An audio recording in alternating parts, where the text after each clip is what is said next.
Hello! ఇస్తాన్బుల్‌ని 2 days explore చేసిన తర్వాత మేము మా నెక్స్ట్ డెస్టినేషన్‌కి వెళ్తున్నాము. టర్కీని మేము 3 పార్ట్స్‌గా డివైడ్ చేసి ట్రావెల్ చేసాము. ఇస్తాన్బుల్ తర్వాత మేము వెళ్తున్న ప్లేస్ వచ్చి క్యాపడోకియా. ఇప్పుడైతే మేము ఇస్తాన్బుల్ ఎయిర్‌పోర్ట్‌కి వచ్చాము. ఇస్తాన్బుల్ నుంచి క్యాపడోకియా ట్రావెల్ చేయాలంటే అరౌండ్ 800 కిలోమీటర్స్ ఉంది. సో మనం రోడ్వే కానీ, ట్రైన్ కానీ లేదంటే ఫ్లైట్‌లో కానీ వెళ్ళొచ్చు. ఈ ఎయిర్పోర్ట్ని కిడ్ ఫ్రెండ్లీగా డిజైన్ చేశారు. కిడ్స్ కోసం స్పెషల్ యాక్టివిటీస్ ఉన్నాయి. ఇంకా కిడ్స్తో ఉన్న పేరెంట్స్కి స్పెషల్ లైన్. సో బాగుంది. మేము ఇప్పుడు వెళ్తున్నది టర్కిష్ ఎయిర్లైన్స్లో.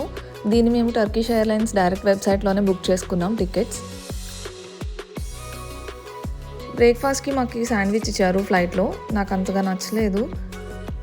ఇది చిన్న ఫ్లైటే, ఇంకా 1 hour 20 minutes అనమాట ట్రావెల్ టైం. క్యాపడోకియాలో మెయిన్ ఎయిర్పోర్ట్ వచ్చి నెవ్షహిర్. చాలా చిన్న ఎయిర్పోర్ట్. ఇక్కడ నుండి ఎయిర్పోర్ట్ ట్రాన్స్ఫర్స్ చాలా కాస్ట్లీ ఉన్నాయి. మేము ఇండియాలో ఉన్నప్పుడే చెక్ చేసాము. సో ఇంకా ఇక్కడ నుండే బుక్ చేసుకున్నాం అనమాట షేరింగ్ క్యాబ్ మేము అగోడాలో బుక్ చేసుకున్నాము. అందరూ గ్యాదర్ అయ్యే వరకు వెయిట్ చేసి అప్పుడు మనల్ని తీసుకెళ్తారు. హోటల్ దగ్గర డ్రాప్ చేస్తారు. మా జర్నీ స్టార్ట్ అవడంతోనే చాలా డిఫరెంట్ వైబ్ వచ్చింది. ఈ ప్లేస్ని చూస్తే ఏదో ఒక డిఫరెంట్ ప్లానెట్ మీదకి వెళ్ళిపోయామా అనే ఫీలింగ్ వచ్చింది. మేము మా హోటల్ స్టే గొరెమే టౌన్లో బుక్ చేసుకున్నాం. అక్కడైతే క్యాపడోకియాలో ఉన్న మెయిన్ టూరిస్ట్ అట్రాక్షన్స్ అన్నీ కవర్ చేయడానికి కన్వీనియంట్గా ఉంటుందని తెలిసింది. అందుకని అక్కడ బుక్ చేసాము. ఇదే మేము స్టే చేస్తున్న హోటల్. సో క్యాబ్ వాళ్ళు హోటల్ వరకు వచ్చి డ్రాప్ చేశారు. అండ్ గొరెమే టౌన్ నుంచి జస్ట్ వాకబుల్ డిస్టెన్స్లోనే ఉందన్నమాట ఈ ప్లేస్. చాలా సెంటర్లో ఉందనిపించింది. క్యాపడోకియాలో చాలామంది కేవ్ హౌసెస్లో స్టే చేయడానికి ఇష్టపడతారు. అది ఒక డిఫరెంట్ ఫీలింగ్ ఉంటుంది అని చెప్తారనమాట. కానీ అవి చాలా లోపలికి ఉన్నాయి. సో ట్రావెలింగ్కి అంత కన్వీనియంట్గా లేదని చెప్పి మేము ఈ హోటల్ని బుక్ చేసుకున్నాం. ఇది ఒక స్టోన్ హౌస్ అనమాట. సో వాల్స్ అన్నీ కూడా స్టోన్తో కొంచెం రస్టిక్గా తయారు చేసినట్టు ఉన్నాయి. బట్ హోటల్ అయితే చాలా బాగుంది. మేము ఇక్కడ 2 nights స్టే చేసాము, బ్రేక్ఫాస్ట్ ఇంక్లూడెడ్. ఇంకా మెయిన్ ఏంటంటే కిచెన్ యాక్సెస్ ఇస్తున్నారనమాట ఈ హోటల్లో. సో అది మాకు ఇంపార్టెంట్ అనిపించింది. ఏదైనా చిన్న చిన్నవి ప్రిపేర్ చేసుకోవాలంటే కన్వీనియంట్గా ఉంటుందని మేము ఇది ప్రిఫర్ చేసాం. హోటల్లో లగేజ్ పెట్టేసి మేము బయటకు వచ్చేసాము. మా మెయిన్ గోల్ ఏంటంటే ఇప్పుడు హాట్ ఎయిర్ బెలూన్ బుక్ చేసుకోవడం. ఇది మాకు ఇండియా నుండి చేసుకోవడం కుదరలేదు. మేము చేసింది క్యాన్సిల్ అయిపోయింది. సో మాకు ఇక్కడ 3 days టైం ఉంది. ఈ 3 daysలో మేము హాట్ ఎయిర్ బెలూన్ ఇంకా గ్రీన్ టూర్ చేయాలని అనుకుంటున్నాం అనమాట. దాంతోపాటు ఇక్కడ చాలా యాక్టివిటీస్ ఉన్నాయి. సో అవి కూడా ఎక్స్ప్లోర్ చేద్దామని బయటకు వచ్చాం. ఫైనలీ ఒక లోకల్ వెండర్ దగ్గరే మేము హాట్ ఎయిర్ బెలూన్ రైడ్ ఇంకా వింటేజ్ కార్ టూర్ 2 బుక్ చేసుకున్నాం. ఇంకా కొన్ని గ్రాసరీస్ అవి పిక్ చేసుకున్నాం అనమాట. సో ఎక్కడికైనా ఒక ప్లేస్కి వెళ్ళినప్పుడు నాకు గ్రాసరీ షాపింగ్ చేయడం అయితే చాలా బాగా అనిపిస్తుంది. అక్కడ లోకల్గా దొరికే ఐటమ్స్ ఏంటి, వాళ్ళు ఎట్లాంటి ఫుడ్ తింటారు, ఇవన్నీ చూడడానికి బాగుంటుంది. బట్ లంచ్కి మేము పెద్దగా ఎక్స్పెరిమెంట్ చేయలేదు. ఇక్కడ మనకి ఇండియన్ రెస్టారెంట్ ఉందన్నమాట. సో వెంటనే అక్కడికి వెళ్ళిపోయాము లంచ్ చేయడానికి. మార్నింగ్ బ్రేక్ఫాస్ట్ సరిగా అవ్వలేదు కాబట్టి ఇక్కడ మేము పరాటా ఇంకా ఎగ్ ఫ్రైడ్ రైస్ ఆర్డర్ చేసాం. సేమ్ డే ఈవినింగ్కి మేము వింటేజ్ కార్ రైడ్కి వెళ్ళాము. వాళ్ళే వచ్చి హోటల్ నుండి పికప్ చేసుకున్నారు. క్యాపడోకియాలో ఉన్న టూరిస్ట్ ప్లేసెస్ని 2 tours కింద డివైడ్ చేశారనమాట. రెడ్ టూర్ ఇంకా గ్రీన్ టూర్ అని చెప్పి. మేము రెడ్ టూర్లో ఉన్న కొన్ని ప్లేసెస్ని ఈ వింటేజ్ కార్ రైడ్లో కవర్ చేయాలనుకుంటున్నాం. ఈ రైడ్ బుక్ చేసుకోవడానికి రీజన్ ఏంటంటే మనకు ఒక ప్రైవేట్ టూర్ వస్తుంది. మనం ఎక్కడ ఆగాలనుకుంటే అక్కడ ఆగొచ్చు. ఇంకా కొన్ని ప్లేసెస్ ఎట్లాగూ డ్రైవర్ కవర్ చేస్తారు. అది కాకుండా మనతో పాటు తను ఉంటారు కాబట్టి కొన్ని ఫొటోస్ అవి క్లిక్ చేయడానికి హెల్ప్ అవుతుందని అనిపించింది. అండ్ మాతో పాటు వచ్చిన డ్రైవర్ కూడా చాలా ఫ్రెండ్లీ ఉన్నారు. క్యాపడోకియా అయితే ఇస్తాన్బుల్ కంటే చల్లగా ఉంది. ఇక్కడ టెంపరేచర్స్ అరౌండ్ 12-14 ఆ రేంజ్లో ఉన్నాయి.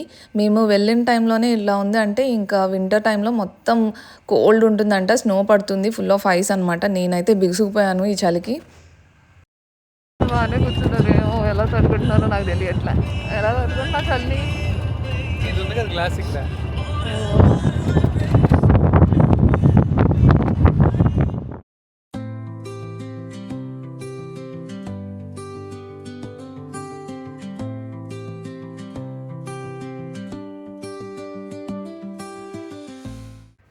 Look at this wonderful place.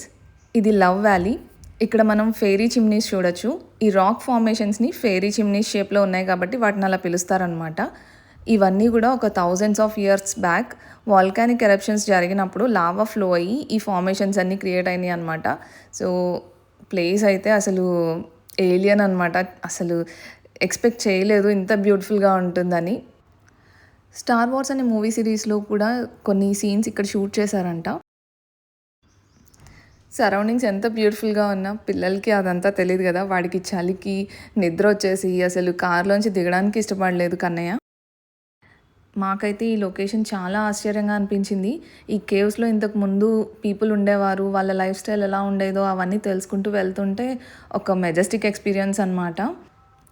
ఇక్కడికి వచ్చిన టూరిస్ట్ కూడా ఈ కేవ్ హోటల్స్లో ఉండడానికి అందుకే ఇంట్రెస్ట్ చూపిస్తారనుకుంటా, ఈ లైఫ్ స్టైల్ ఎక్స్పీరియన్స్ చేయడానికి. ఇంకా ఫొటోస్ వీడియోస్ అయితే చెప్పక్కర్లేదు, తీస్తూనే ఉన్నాం. చాలా బ్యూటిఫుల్గా అనిపించింది, ప్రతిదీ చాలా ఇంట్రెస్టింగ్గా అనిపించింది. మా డ్రైవర్ చాలా కోఆపరేట్ చేశారు.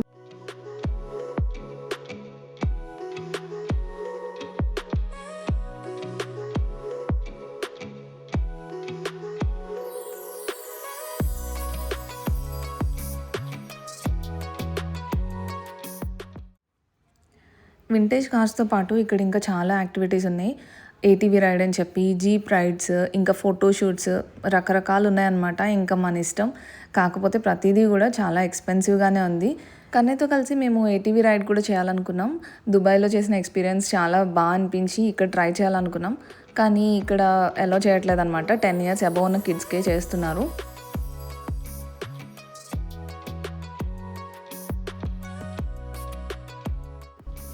చూస్తున్న కొద్దీ చూడాలనిపించే ప్లేస్ ఇది.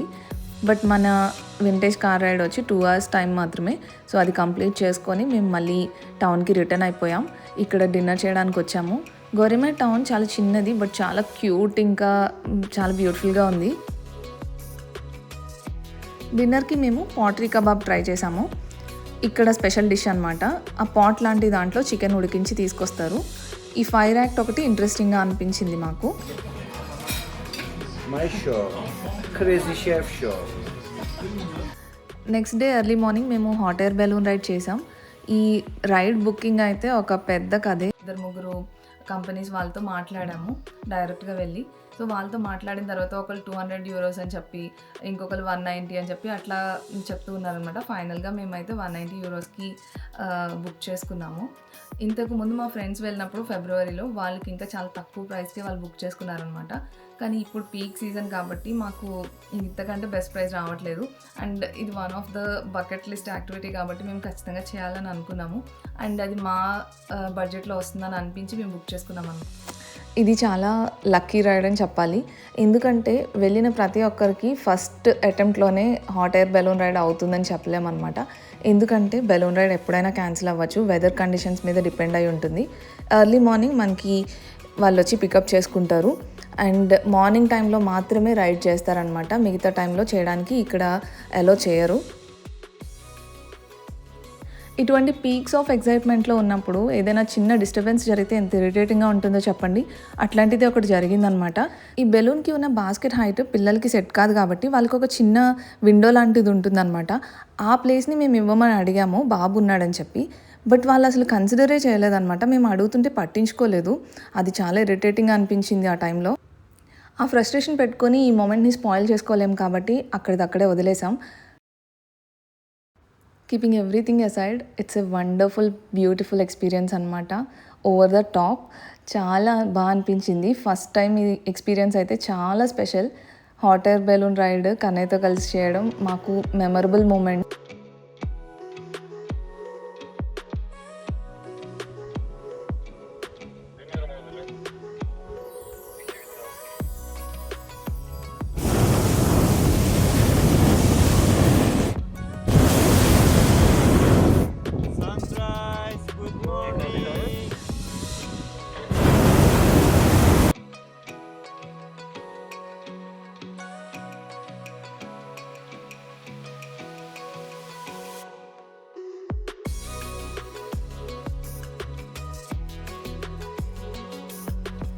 సన్ రైజ్ అవుతుంటే ఎంత అందంగా ఉందో చూడండి.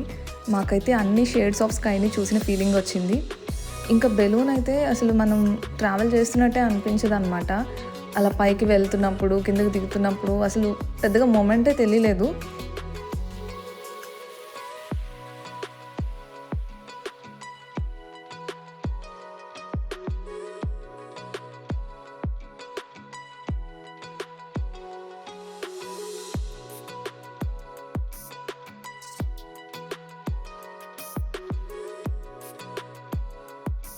ఈ రైడ్ వచ్చి డిఫరెంట్ లొకేషన్స్లో చేస్తూ ఉంటారనమాట. కానీ వ్యాలీ రీజియన్లో చేయడం అయితే చాలా స్పెషల్.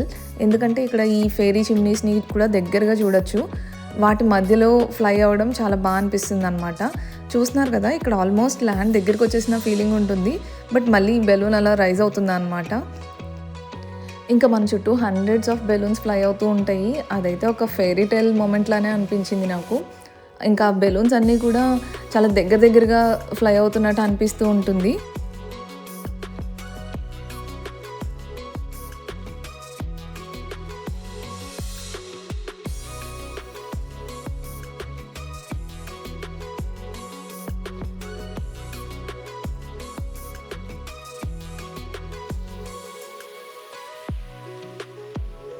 ఈ రైడ్ వచ్చి అరౌండ్ హాఫ్ అన్ అవర్ నుండి 45 మినిట్స్ వరకు ఉంటుంది. మా రైడ్ కంప్లీట్ చేసుకున్న తర్వాత ఈ బెలూన్ క్లోజింగ్ కూడా చాలా ఇంట్రెస్టింగ్గా అనిపించింది నాకు. ఇంత పెద్ద బెలూన్ని ఎట్లా వాళ్ళు ఫోల్డ్ చేస్తున్నారో చూడండి. బెలూన్ రైడ్ ఎలా ఉంది? నచ్చిందా?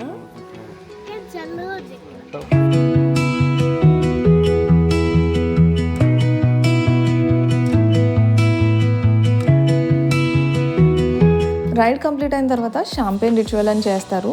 అంటే ఒక సక్సెస్ఫుల్ రైడ్ని రిప్రజెంట్ చేసేలాగా అనమాట. తర్వాత మనకి ఒక సర్టిఫికేట్ కూడా ఇస్తారనమాట ఫ్లయింగ్ చేసినందుకు. ఇలా మా hot air balloon ride complete అయింది. చాలా memorable and beautiful experience. So కొన్ని అప్స్ అండ్ డౌన్స్తో అయితే రైడ్ కంప్లీట్ చేసాము. మేము మా రూమ్కి రిటర్న్ అయిన తర్వాత కూడా హాట్ ఎయిర్ బెలూన్స్ కనిపిస్తూ ఉన్నాయి రూమ్లో నుండి, ఇంకా టెర్రస్ పై నుండి. సో కొంచెం ఫోటోషూట్ అది చేసుకున్నాం. బాగుంటుంది ఫోటోషూట్కి ఈ టైంలో. మా రైడ్ కంప్లీట్ చేసుకొని వచ్చేసరికి అరౌండ్ 6:37 అయింది.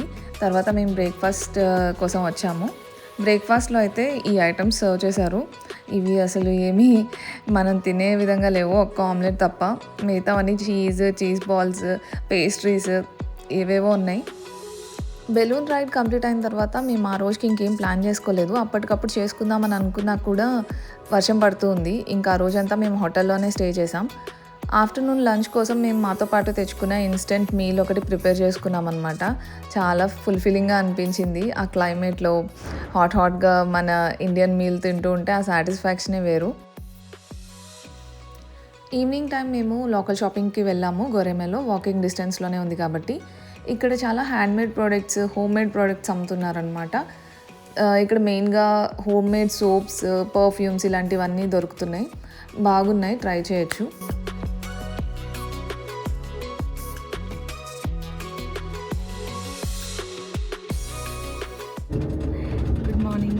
సో ఈరోజు క్యాప్లోకియాలో మా లాస్ట్ డే. మేము ఈరోజు గ్రీన్ టూర్ బుక్ చేసుకున్నాము. మార్నింగ్ టు ఈవినింగ్ ఈ గ్రూప్ టూర్తోనే అవుతుందన్నమాట. సో అన్ని ప్లేసెస్ వాళ్ళు కవర్ చేస్తారు లంచ్తో పాటు. సో ఇప్పుడు స్టార్ట్ అయ్యాము 9:30కి. సో మనం గ్రీన్ టూర్లో ఫస్ట్ పాయింట్ దగ్గరికి వచ్చామన్నమాట. ఇది Goreme panorama. So panoramic view of the Goreme city. View బాగుందని ముందుకెళ్ళాను, కానీ కిందకి చూస్తే భయం వేసింది. పడ్డామంటే ఇంకంతే, కిందకి దొల్లుకుంటూ వెళ్ళిపోవడమే. బట్ వ్యూ చూస్తున్నారు కదా, చాలా బ్యూటిఫుల్గా ఉంది. ఇవన్నీ కూడా ఒక లేయర్స్ ఆఫ్ శాండ్తో ఫామ్ అయిన స్ట్రక్చర్స్ అనమాట. ఇయర్స్ అండ్ ఇయర్స్ అట్లాగా ఫామ్ అవుతూ వచ్చాయి. సో చాలా ఇసుకతో క్రియేట్ అయినాయి కాబట్టి ఈజీగా స్లిప్ అయ్యే ఛాన్స్ ఉంటుంది. ఇక్కడ చూస్తున్నారు కదా, వాళ్ళు కొన్ని ఫొటోస్ కోసం ఫీడ్స్ చేస్తున్నారు. మనం అంత రిస్క్ తీసుకోవద్దు. ఇష్యూ ఏంటివి? అటు వెళ్ళకూడదు, కింద పడిపోతాం.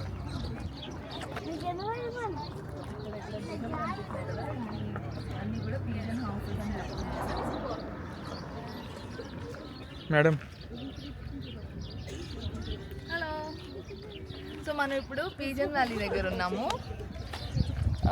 క్యాపడోకియాలో పీజన్స్కి చాలా ఇంపార్టెన్స్ ఉంది.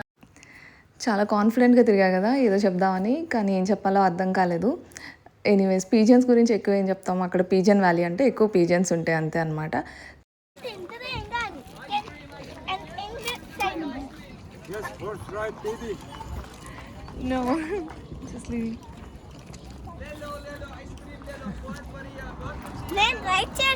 గ్రీన్ టూర్లో ఇది మా థర్డ్ స్టాప్. చాలా ఎక్సైట్మెంట్తో దిగాము ఈ నెక్స్ట్ డే ఉంటుందా అని. ఈ పూల మొక్క అయితే బాగుంది. లోపలికి వెళ్ళిన తర్వాత అర్థమైంది ఇదొక షాపింగ్ ఏరియా అనమాట. సో మార్కెటింగ్ చేసుకోవడానికి ఈ గ్రూప్ టూర్ కండక్ట్ చేసే వాళ్ళకి కొంత కమిషన్ అయితే వస్తుంది కదా, అందుకని వాళ్ళు టూరిస్ట్ని ఇలాంటి ప్లేసెస్కి తీసుకొస్తూ ఉంటారనమాట. మనము ఎక్సైట్మెంట్తో ఉంటాం కాబట్టి వాళ్ళు చెప్పేదంతా నమ్మేసి ఈజీగా కొనేసే అవకాశం ఉంటుంది. ఈవెన్ నేను కూడా అట్లానే కొనేద్దామన్నంత అనిపించేసింది, బట్ లాస్ట్ మూమెంట్లో ఆగిపోయాను. గ్రీన్ టూర్లో నెక్స్ట్ స్టాప్ వచ్చి అండర్ గ్రౌండ్ సిటీ. మేము ఈ ట్రిప్ని అగోడాలో బుక్ చేస్తున్నప్పుడు ఈ ప్లేస్ మాకు చాలా అట్రాక్టివ్గా అనిపించింది, ఎక్స్ప్లోర్ చేయాలని అనుకున్నాం.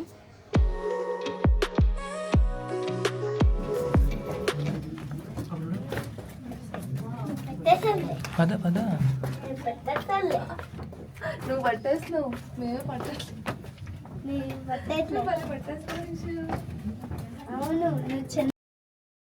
సో లేయర్స్ కిందకి దిగేది కొద్దీ ఇంకా టెంపరేచర్ డౌన్ అవుతుంది. చూస్తున్నారు కదా, ఇప్పుడు మనం భూమి లోపలికి వెళ్తున్నాము. ఇక్కడ మనకి 7 లేయర్స్ ఆఫ్ హౌసెస్ భూమి కింద ఉన్నాయి. దీన్ని 1200 BCలో జనం వాళ్ళ రెగ్యులర్గా ఉండడానికి కన్స్ట్రక్ట్ చేసుకున్నారంట. ఇది 1969లో ఎక్స్కవేషన్లో బయటపడింది. వే అంతా కూడా చాలా నేరోగా ఉంటుంది, కానీ మధ్యలో రూమ్స్ కూడా ఉంటాయి అన్నమాట. రూమ్సే కాదు, ఇక్కడ వాటర్ కానీ కమ్యూనికేషన్కి కానీ ఇంకా ఫుడ్కి, ఈవెన్ చనిపోయిన వాళ్ళని ఇక్కడే పూడ్చిపెట్టడానికి కూడా వాళ్ళు అంతా క్రియేట్ చేసుకున్నారనమాట. ప్రాపర్ లివింగ్ స్పేస్ ఇది. That one is not chemical, it's not thermal water. You see maybe touch here, still wet and color also red. This is face mask clay. You go back, start with the mask. Okay? And here both sides for supply water inside. Okay, this way. ముందు తెలుసుంటే ఏమన్నా తెచ్చుకునే వాళ్ళం, కొంచెం గోక్కుని తీసుకునే వాళ్ళం face mask వాడుకోవడానికి. So ఇది వాటర్ కోసం అనమాట. ఇక్కడ వెళ్ళాగా వాళ్ళు తాగుకుని స్ప్రింగ్ వాటర్ని యూజ్ చేసుకునేవారంట. అనిపించింది అండర్ గ్రౌండ్ సిటీ. అండ్ కొంచెం ఇక్కడ ఇలాంటి అండర్ గ్రౌండ్ సిటీస్ ఇంకా ఉన్నాయి క్యాపడోకియాలో. మనం వచ్చిన అండర్ గ్రౌండ్ సిటీకి 7 floors వరకు యాక్సెస్ ఉంది. ఇంకా ఎన్ని ఫ్లోర్స్ వరకు యాక్చువల్గా ఉంది అనేది మనకి తెలియదు అనమాట. ఇంకా చాలా ఉండొచ్చు అని చెప్తున్నారు. దిగడం కొంచెం పర్లేదు కానీ ఎక్కడం కొంచెం డిఫికల్ట్. చూస్తున్నారు కదా ఎంత ఆయాసపడుతూ ఎక్కుతున్నారో. కొంచెం కష్టమే అనమాట, ఎందుకంటే లోపలికి వెళ్ళే కొద్దీ మనకి ఆక్సిజన్ లెవెల్స్ అనేవి పడిపోతూ ఉంటాయి. ప్లస్ ఆ నారో స్పేస్లో చీకట్లో వెళ్ళడం రావడం కొంచెం కష్టమే. అట్లాంటిది వాళ్ళు ఎలా సర్వైవ్ అయ్యారో మనకి తెలీదు. ఈ గైడ్ అయితే చాలా బాగా ఎక్స్ప్లెయిన్ చేసుకుంటూ వచ్చారు ఈచ్ అండ్ ఎవ్రీ ఎలిమెంట్ ఇక్కడ ఉన్నదాన్ని. Water is big problem. They had life discovered to do one more different district 9 kilometers way back Gurama and famous for Red River, longest 1,300 kilometers. Tamam, okay, ready? Let's go. My group this way. Hi. Bye.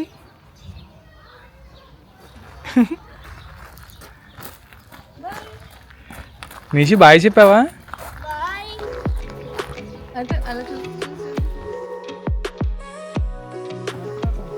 So ఇప్పుడు మనం ఇలారా valley దగ్గరకు వచ్చామన్నమాట.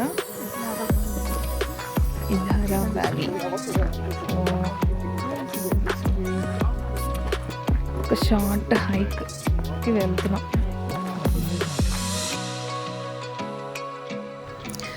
మా guide 30 minutes hike ఉంటుందని చెప్పారు. ఎలా ఉంటుందా అని అనుకున్నాం, but it was just beautiful. Valley hike అయితే చాలా బాగుంది, చాలా ఈజీగా ఉందన్నమాట. పెద్దగా ప్రాబ్లం ఏం లేదు నడవడానికి. అండ్ చాలా బ్యూటిఫుల్ సీనిక్ వ్యూస్, పక్కనే రివర్ ఫ్లో అవుతుంది, ఆ సౌండ్స్ మ్యాజికల్, పర్ఫెక్ట్ అన్నమాట.